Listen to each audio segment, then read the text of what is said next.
สบายดีทุกคนมื้อนี้เขาจะพาทุกคนไปลิ้นตาดสาวาเนาะซึ่งเป็นตาดที่งามที่สุดในแขวงวิจันทร์เลยก็ว่าได้เนาะสิ่งใดก็ไปตามฟังกับซูนน้ำกันเลยมามื้อนี้แม่นมาน้ำกัน19คนเนาะไปกันเลยซึ่งจากที่ทางระยะทางที่เฮือนของใกล้ไอ้ของเลียวเนาะออกมาประมาณการที่เราจะไปตาดประมาณ4 กิโลป่ายซึ่งการที่เราจะมามือใหม่กับมาได้มาได้สบาย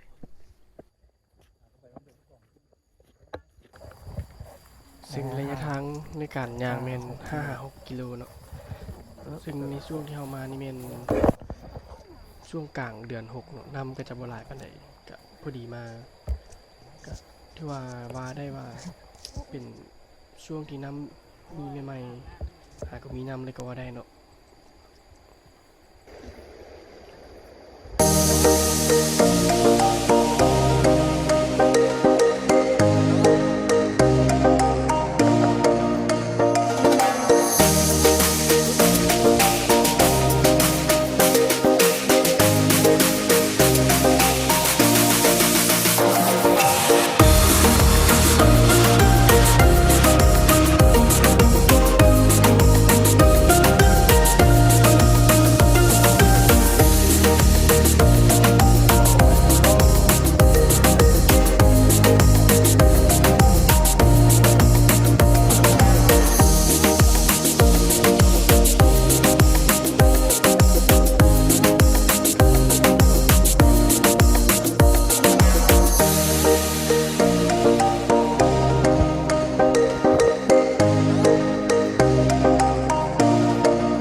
ไม่ได้ถึงจะเฮ้ยเอามันเนี่ย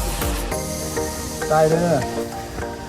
ใช่ ไปพาดังเลยต่อเลยพาดังนะ ขากลับขึ้นมาได้วะ ไปพาดังเลยต่อเลยเด้อ จ่ายเบื่ออ๋อคุณอะ เขาดีก็ดีน้ำที่นี่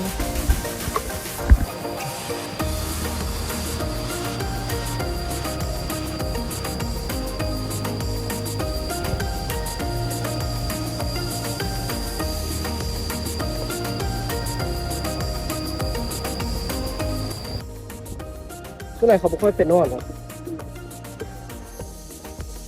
เมื่อกี้ก็คือว่ามีอันอยู่ไปกลับได้เลยเนียนว่าอ่านไอ้ปล่อยเนียนว่าอ่านไอ้อันเมื่อกี้นี่วะ ไอ้น้ำทางไป ใส่หมวกกันวะข้างแล้วไม่ถึงข้างแล้ว จะนั่งพักผ่อนได้อย่างนี้ ยุ่งหลายได้ผมมีอาชีพยุ่งเว้ย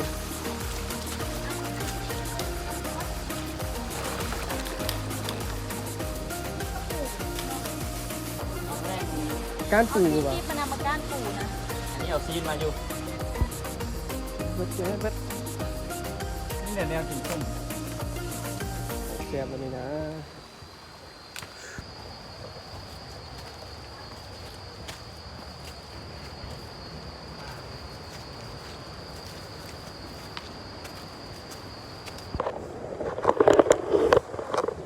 เป็นคนป้าละไหวยุ่งหลายโพด ไปกันต่อจานที่สอง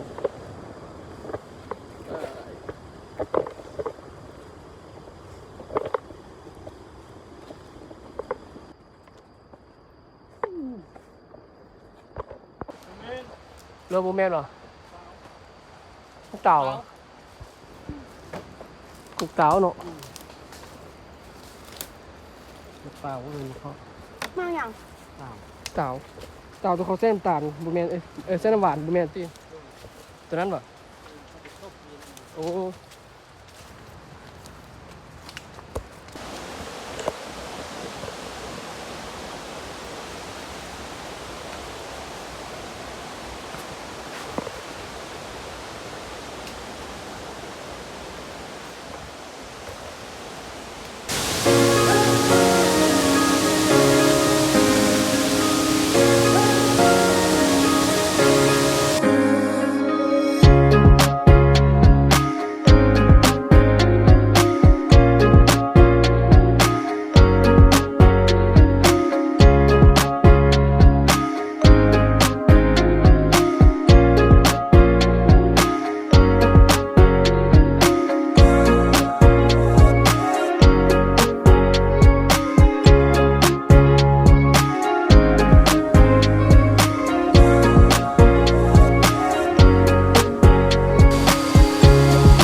ครับไปไกลระยะจบตอนนี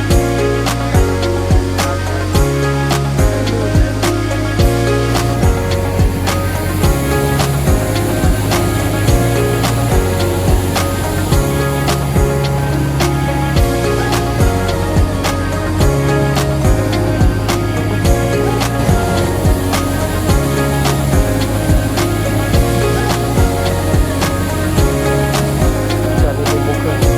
ดาวพุ่งเจอกันตอนนี้ไปเรื่อย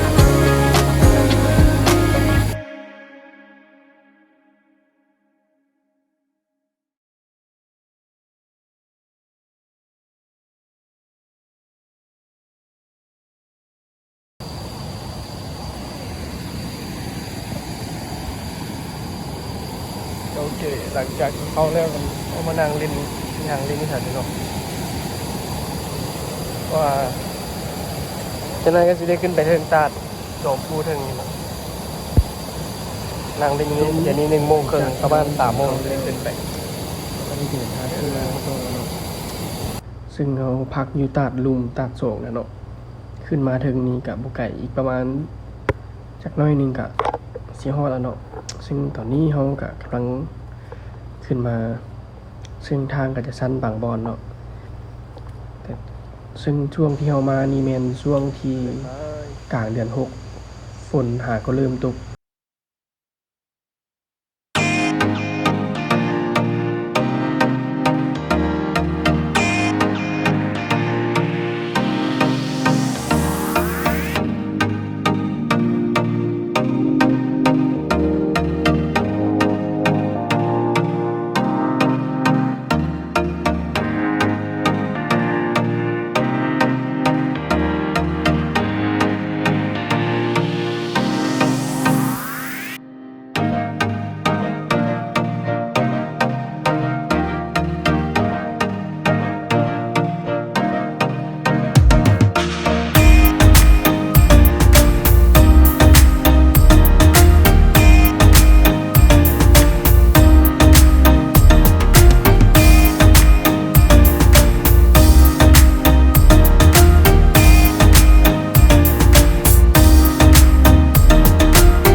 ถ่ายรูปจากเล็กจากน้อย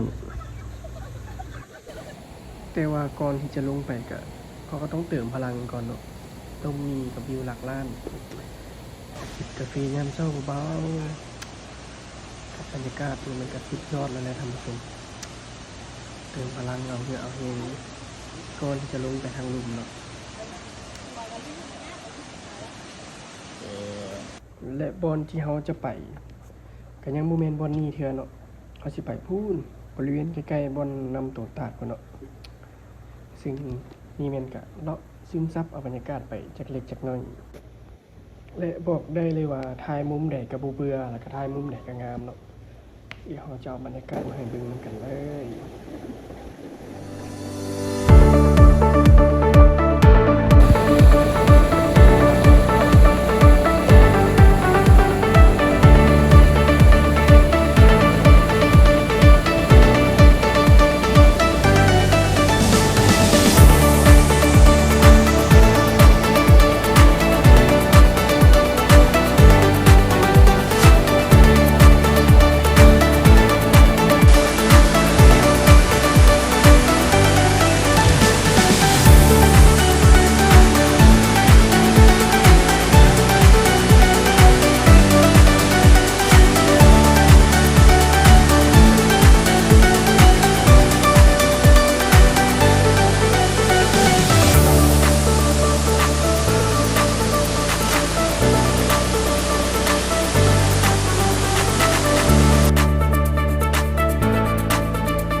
หลังจากที่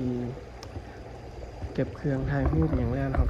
กลับมาเนาะซึ่งเวลาที่เขาไปเป็น2 มื้อกับ1 คืนเนาะลึกนิดหนึ่ง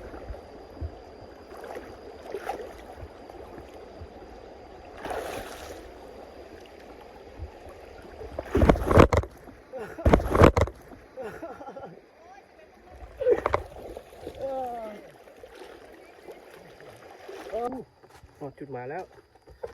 จุดพักรถแต่ยังวันหอดเงื่อนที่ไรเจ้าบ้านละและในวิดีโอนี้เขาก็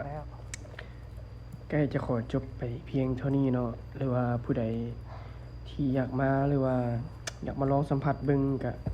มาได้เนาะเดี๋ยวเขาสิทิมเบอร์ติดต่อของไกด์เพิ่นไว้เนาะเพิ่นไอ้องเลี้ยวเนาะซึ่งบริเวณที่เรานอนอยู่เปะนี่ก็แม่นบริเวณเฮือนเพิ่นเนาะขอบใจ